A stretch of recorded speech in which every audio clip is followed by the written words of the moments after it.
and Cindy, come on up. By all means, just exit out of that and find that. Can I start our interview? Okay. So today we celebrate here in the United States. We celebrate like well over 100 years of maintaining a peaceful border between the United States and Canada. But it wasn't always that way, was it? And that's kind of what you guys are talking about. So what were some of the issues in these so-called U.S.-Canadian border wars? Well, the issue that I mainly dealt with is I am Daniel Webster. Oh, you're Daniel Webster. I thought the issue I mainly dealt with was the border around Maine, the eastern border between Canada and the United States.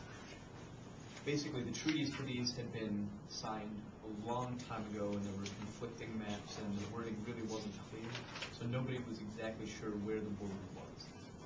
And there were a few conflicts over Americans. Americans wanted the whole, they wanted it to be as far as possible, and the British also wanted the border to be as far as possible, so there were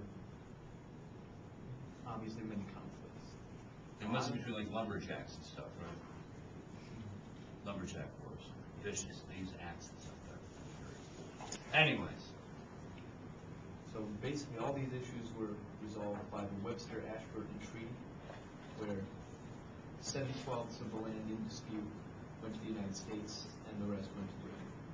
Now we came to this agreement because basically nobody wanted to go to war. War with Britain would have been unnecessary, no one would have profited from it, there was nothing to be gained, and so that's why we made a compromise. So it's kind of like a win-win situation. We were happy with it, with the arrangements, and Britain was happy with it. They didn't want to go to war with us, we didn't want to go to war with them.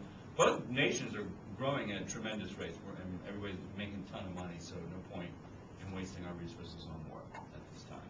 Okay? So that was the Webster-Ashburton Treaty, so thank you, Mr. Webster, for negotiating that. Now, further west, we also have, there's a big deal with Britain over the Oregon territory boundary, and that's what your colleagues are going to talk about. And they are almost ready. Oh, there you are.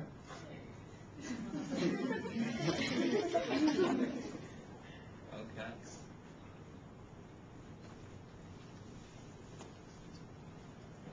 So what's going on now in, we're almost at war. We went, sliver territory north of the modern-day state of Washington. So what happened with that? Oh, there's the Webster-Ashburton Treaty. Nice job. All right, let's move west. Let's move west, though, because I know you guys have some good stories. There's this boundary dispute, 5440 or fight. Now, did you have a map that shows where 5440 was? Yeah. Okay, could you explain that for us? Yeah. Well, what happened was the Oregon, missionaries caused a lot of people to occupy Oregon, which caused Britain and the U.S. to decide what was going to happen with Oregon if they were going to reoccupy and annex it. And then the Democratic Party, they decided to, they wanted to annex it and stuff, which actually led to which caused Polk to win his presidency. And he didn't favor annexing Oregon, but he was, because he was pro-slavery, and this would just cause more free states to the Union. And he also felt that Oregon wasn't suited for agriculture. But regardless of the slogan 50-40 or fight, he made a compromise with British, causing 50-40, which goes from the north, from Oregon all the way until Alaska. So yeah, basically the northern border then of, again, what's Washington State today, would be all the way up to Alaska. So that's a considerable chunk of land that Polk gives over to the British. Of course, the British, they wanted their border set at Mexico, which is the northern border of California. today. So that disputed area basically became the United States. What did the British hold out for? Like what was I think first and foremost what did they want when they were negotiating the final boundary line? I think they wanted like the island thing. Well, that whole harbor right there Yeah, the whole harbor. of Puget Sound. So, and that's where the initial the final border then point to that.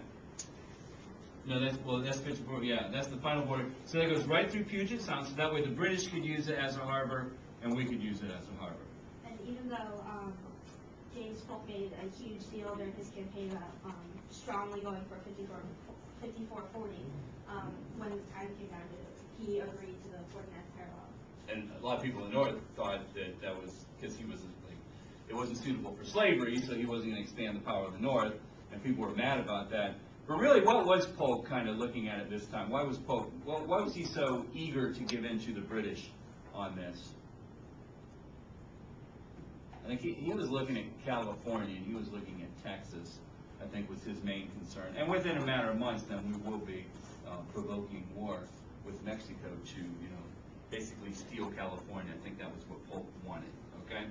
But anyway, so he negotiates a line, it goes through Puget Sound, and then that line, where is, I mean, obviously there's no line on the water, there's a bunch of little islands through there. Where's the problems that caused? Because there were a lot of problems between the British to the north and the Americans to the south, Where's some famous problems that arose from that line? The Pig War. The Pig War, what's that about? There was San Juan Island, and both the British and the American military sort of never really made a definite agreement as to how that was split. And the British believed they had more claim to it, yet a lot of Americans still settled down in that area. And there was one man who was an American, and he ended up shooting a pig that crossed into his yard and was, I think, eating from his garden or something like that. Well, yeah, you can't have pigs eating, British pigs eating from your garden.